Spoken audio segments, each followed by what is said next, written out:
Hi! Nandito kami ngayon sa Palayan, Antonio, sa ano niya, sa Hacienda ni Hernandez. Ayan siya, oh. Di ba ang ganda-ganda niya? Mukha siyang ano, model ng bigas. At dahil dyan, nakakain na kami ng bayabas today. Hi guys, sorry hindi magandang weather today. Dahil ito ay, ano tawag dito, maalisangsang? Maalisangsang!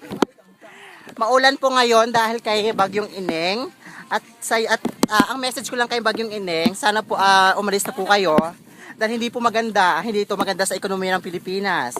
Dahil tingnan nyo ang palayan ngayon. Ayan o, bitak-bitak na yung lupa. So ang ibig sabihin yan, hindi maganda ang pagtubo ng palay. Pag walang palay, walang bigas. Ganyan lang yan, di ba? At ang daming makahiya dito, te. Sakit naman sa paa. Wait. My God. O, ayan. At si Itay po ay nag-araro today dahil maulan. Ha? Aray. Wait. Yan. Yan. Lakad lang. Lakad lang. Ito ang tinatawag na Pilapil Walk. Ito ang nagpapasikat ito si Venus Ra, ang ating fourth runner of Miss Universe 2010. Ayan. Ganito lang pala ang Pilapil Walk. Kailangan mo lang humakbang ng mahaba. Yan. I-balance mo yung balingkinitang body. Ayan. Ayan. Medyo maputik siya pero carry lang. Ayan. Dire-diretso lang po tayo mga kaibigan.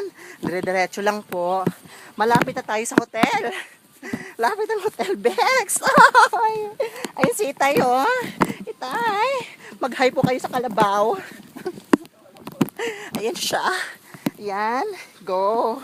Aray ko, ang kitid ng daan. Ayan. O yan. Modelin lang. Lakad. Lakad. Lakad. Lakad. Lakad. Lakad. Ayan.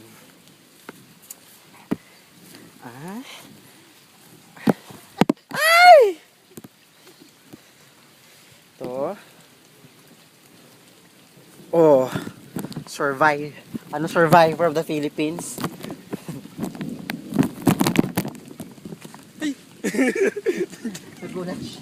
Nagulat si Borito.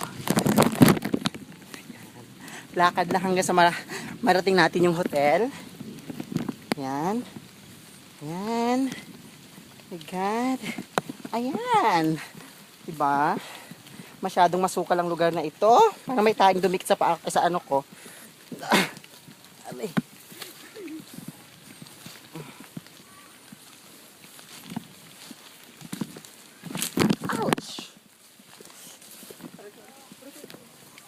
Aray. Aray. Aray ko po.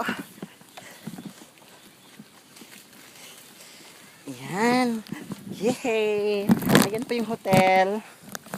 Ayan. Nakita niyo yung 5-star hotel na tinutuluyan namin ngayon.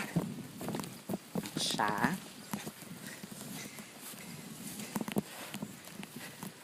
Ayan. Sarado yung gate. Anong password nito? Berto, yung gate sarado. Pabukas. Ano ko, papasok na po kami.